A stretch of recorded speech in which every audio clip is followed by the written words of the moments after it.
Hello listeners, I would like to discuss the notion that Chinese will become the lingua franca. Sometimes on the internet I see comments along the lines of, you'd better start learning Chinese so you can serve your masters. I don't know to what extent those people are serious or not, but let's assume that they are. Let's take those kinds of statements at face value. Now, first of all, bound up in that kind of statement is the notion that China will become the world hegemon. So I'd like to discuss that first. I don't think that's going to happen for a couple of reasons. The first reason is that China doesn't want to become the world hegemon, and there are two sub-reasons here.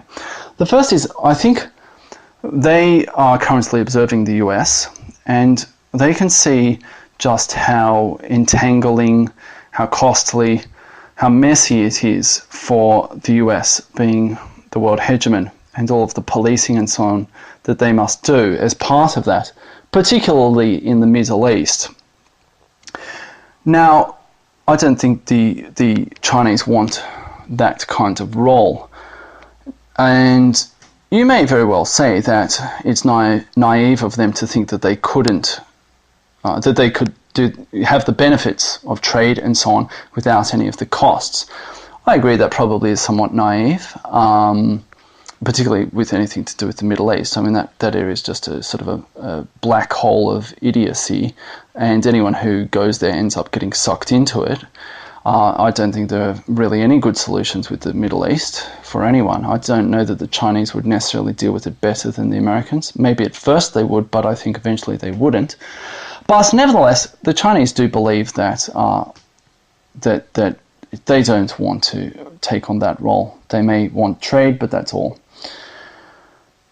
The second sub-reason for why I think the Chinese don't want that is for historic reasons. I think there are very great differences between the way Chinese and Westerners regard themselves and their places in the world and the way they interact with others. I think Westerners, and you could even include Islam in this for similar reasons, but Westerners basically come from a tradition of Christianity. Even in the so-called post-Christian West, I think liberalism and all of that, all that's entailed by that, to do with democracy and universal human rights and all of that sort of stuff, is basically just Christianity without God. Liberals will say that's not true, but I think it is true. And so, even today, the Christian mindset sort of influences the way in which Westerners interact with others, how the ways in which they engage in diplomacy and so on, their foreign relations basically. And it's very outward looking because Christianity at its heart is proselytizing. It's about saving others from themselves and leading them to the light and all of this sort of stuff. Now the Chinese are not like that. They're not an outward looking civilization. They're very much an inward looking civilization. Now, of course, to some extent, all great civilizations and empires and so on are outward looking, obviously, otherwise they wouldn't be empires. But there are degrees to which that is true. And in the Chinese case, they're more inward looking. Now, what do I mean by that? Well, they do regard themselves as the center of the universe. Indeed, the word for China in Chinese translates as middle nation, or it's usually translated as middle kingdom. So they do regard themselves as the center of the universe. Now, why is that? Historically, they were at the center of a series of concentric circles in terms of tribute and trade and so on. Everything sort of headed towards them at the center. And in terms of how they regarded others, yes, like as with all civilizations, they had a superiority complex, of course, but it was slightly different to the Western superiority complex. The Chinese, they did believe that other civilizations were inferior to their own, and that the barbarians, who traditionally were to their north and to their west, were also inferior to themselves. But rather than seek to sort of impose themselves upon those people, and of course they did to some extent, but rather than seek to impose themselves upon those other people, they very much believed that others would come to them. And there are a couple of historical examples, even within China, where this happened. There were two dynasties in China, I believe the Yuan dynasty and the Qing dynasty. Those two dynasties were Mongols and Manchu, respectively. Now, the Manchu, that's where we get the word Manchuria. They were from what is now northeastern China, but historically they weren't perceived as being quite the same thing as Chinese. So those two dynasties were actually of foreign peoples who conquered the Chinese. But what happened was the Chinese actually Sinicized them. So although those foreigners were the elite, they very quickly adopted Chinese ways. And that is very much how the Chinese regarded everything, that others would eventually come to their way of doing things because they would recognize the superiority of it and the advantage of it and so on and so forth. They sought to impose themselves in some ways, but nowhere near to the extent that Westerners did, or that Westerners do even in the world today. Because you can still see, even with Europeans who very much want to distance themselves from American foreign policy, they still go about interacting with other nations under the assumption that the European way is the way.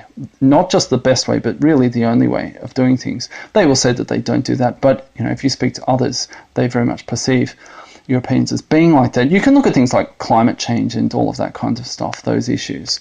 They were sort of dumbfounded a few years ago when China in particular didn't want to play ball at Copenhagen. They were sort of scratching their heads about all of that. And they're very much scratching their heads about how they're losing their relative position and why others don't naturally want to become just like them. And you can see that even within their own nations, there are sort of tensions there. But nevertheless, the Chinese, they just don't think like that. They're happy to trade with people, such as in Africa currently. They're happy to trade with people and so on. But they don't, for instance, they don't go into Africa and start insisting that African governments deal with human rights and all this. They don't say, look, we'll loan you, $200 billion or whatever to build a highway or something like that. But also next year you have to have a gay pride parade through, the capital city of your country. They don't go about that, but that's a very Western way of doing things. They have all these strings attached. The Chinese don't do that so much. So I don't believe the Chinese actually want to be hegemonic. They want trade and so on, but they don't want to be hegemonic. Now, the other reason why I don't think they're going to become a hegemon is that even if they wanted to, I don't think they would become a hegemon. I think the situation we have now, that we've had, say, since the collapse of the Soviet Union until now, the past 20 years or so, basically, is that there's been one hyperpower, the USA. Now, that has not traditionally been the case ever in history. The world has almost always been multipolar, and there have been various powers who have sort of played off against each other, and the minor powers have sort of sought alliances or protection from bigger countries, or they've managed to cleverly play bigger countries off against one another. And I don't think that China will become a hegemon. I think that there will be regional powers, even within Asia. I mean, obviously, India is going to become a regional power, if they're not already.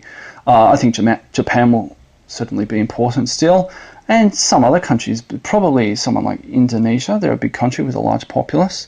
Russia, Iran, maybe some others. So even within Asia, China will not be completely dominant. So I don't think they could even be a hegemon. Now, obviously, for a language to become a lingua franca, it doesn't need someone to be a hegemon, even a regional hegemon.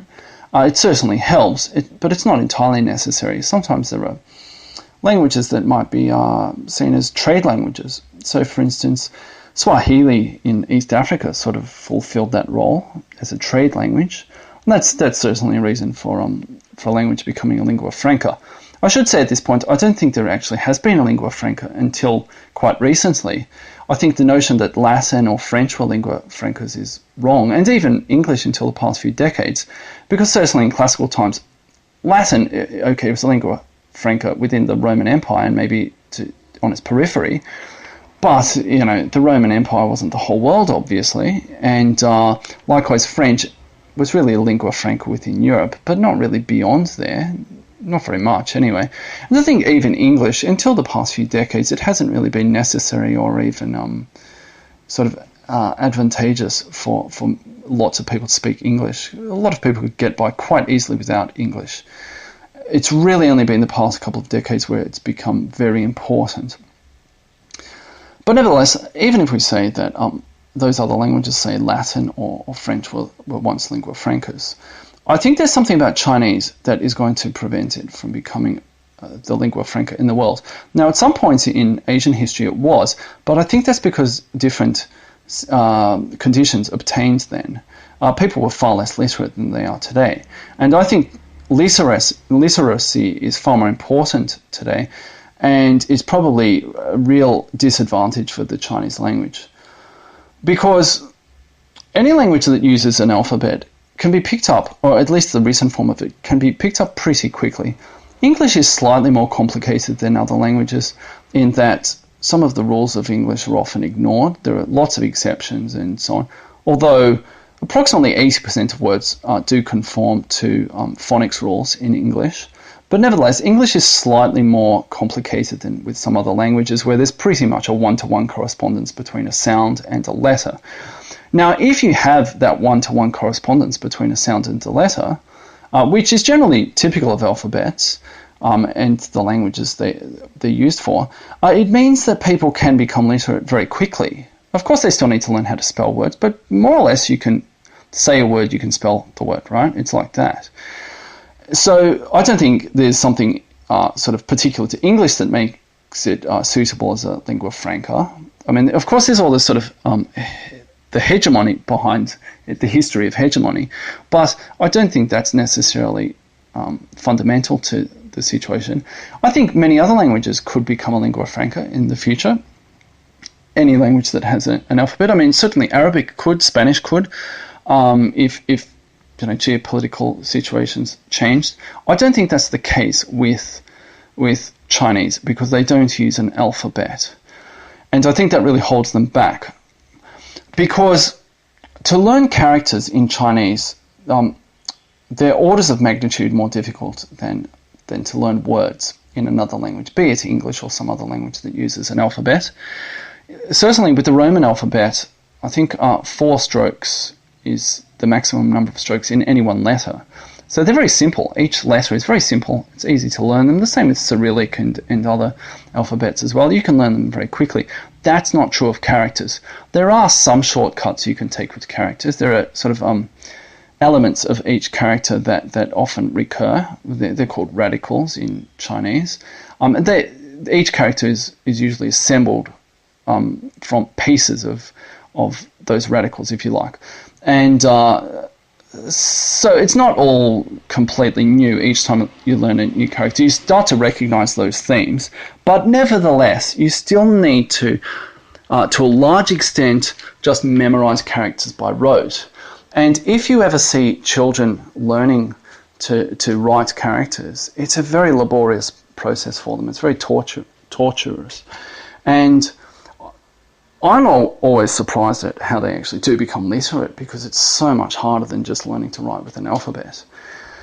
And so I think that's a real hindrance for Chinese. I think that's a real obstacle because the sheer amount of time that is required for a child in Taiwan, for instance, to learn the base number of characters that they would need to sort of interact in daily life. So to read a newspaper, for instance, I've heard you need approximately 3,000 characters. I don't know how many characters I know. I think it's probably over 1,000, but there's no way I can read a newspaper. I mean, the characters are combined in groups to form a larger word, if you like. But nevertheless, I can't read a newspaper and I know maybe 1,000 characters. And that's and I can't write them. I can read them, but I can't write all of those characters from memory. I can recognize them. And that's a huge problem because those kids have to spend an enormous amount of time getting literate. And for people who don't use that, especially if their language is not Chinese, the language they speak on a daily basis, that's a huge problem because I think at the moment, and for the near future at least, a lot of communication is going to be done in a written form through email and so on. And it's a huge obstacle for people outside of China or, the broader East Asian area to start learning characters. They just don't have the time to commit that kids do in Taiwan or China or elsewhere just to learn those characters. It's a huge problem. So I don't think Chinese will become adopted for that reason. Further to that, in terms of writing, Chinese is very sort of parochial in the way new sounds can be expressed. It can't express new sounds. There are a limited number of sounds that you can express. Now, for instance, in English, there are certain combinations of sounds that we don't use, but we could actually spell them. And I know there are some sounds we don't have in English, but the Roman alphabet has been modified for many different languages, all sorts of diacritics and so on, added to different letters, accents basically, added to letters that change the sounds of that letter so that different sounds in all manner of different European languages can be expressed, all with the same alphabet. That's not true in Chinese. They don't do it like that, actually. And so it's very much like trying to, taking words from another language and putting them into Chinese. It's very much like sort of shoving a round peg in a square hole or a square peg in a round hole. That's also something that gets in the way for Chinese. And also I think even within East Asia, they're having problems with characters. The first example is Korean. They abandoned characters a long time ago. I believe in Korea they only use characters sometimes for family names now, things like that, but only in sort of more really formal situations. They abandoned characters a long time ago and came up with an alphabet called Hangul. And they use that. It's an alphabet. They figure that out, that characters are really inefficient as a means of communication. The Japanese are moving more and more away from characters. And indeed, I've heard that older people lament that many children don't know characters like the older generations do. More and more of Japanese, I believe, is being written in hiragana, which is one of their sort of scripts. It's an alphabet, essentially. And if you look at recent Japanese, I don't know, maybe about a third of it is characters and the other 2/3 are hiragana. So they're moving away from that as well. And even in the places where they do speak Chinese, so for instance, in China and Japan, they use simplified characters, which are, as they sound, they're simplified versions of the traditional characters that are used in in Taiwan and Hong Kong. So the simplified characters have fewer strokes in a lot of cases. Some of them are the same, but the more complex ones have fewer strokes. But even in these places where they still use characters, so basically China, Hong Kong, and Taiwan, they're moving away from that, or they're having issues because many kids cannot write all of those characters due to using computers and so on, because with modern input devices you can put the sound in and then it brings up a little sub-menu and you just select the correct character. Now, being able to recognize a character and being able to write the character are two very different things. I can recognize many characters, but I can't write them. And so they're even finding that within the places where they use characters that it's becoming a more arduous task. And these are places where the kids spend years and years getting to a basic level of literacy. Even at junior high school, there are tons of very ordinary words that children cannot write the characters for. Some of the colours, for instance, orange, grey, purple. I've seen kids who can't write those characters. And so to think that a process that even many people in those countries cannot do, or that takes them a long time to do, that would actually be adopted willingly by other people in all other parts of the world, I think is a really long bow to draw. I just don't think it's going to happen. Chinese is such an inefficient language to write. And English, even if the US is no longer number one, just as Latin sort of existed for a long time, certainly within Europe, as a lingua franca of the elite and so on, I think there will be that sort of legacy as well, because people aren't going to adopt Chinese. They're going to think, Griff, look at that writing system. It's insane. We can't do that. Now, perhaps the world will move back into a sort of a point where only a very tiny percentage of the populace is actually literate. Under those circumstances, of course, I think Chinese could become a lingua franca. But unless that happens, or until that happens, I don't think it can, because I just think it's such an arduous task that the great majority of people out there are not going to do it. They won't be capable of doing it. It just takes too long. So those are basically my reasons why I don't think Chinese will become a lingua franca anytime soon. What do you think? I hope this has been informative.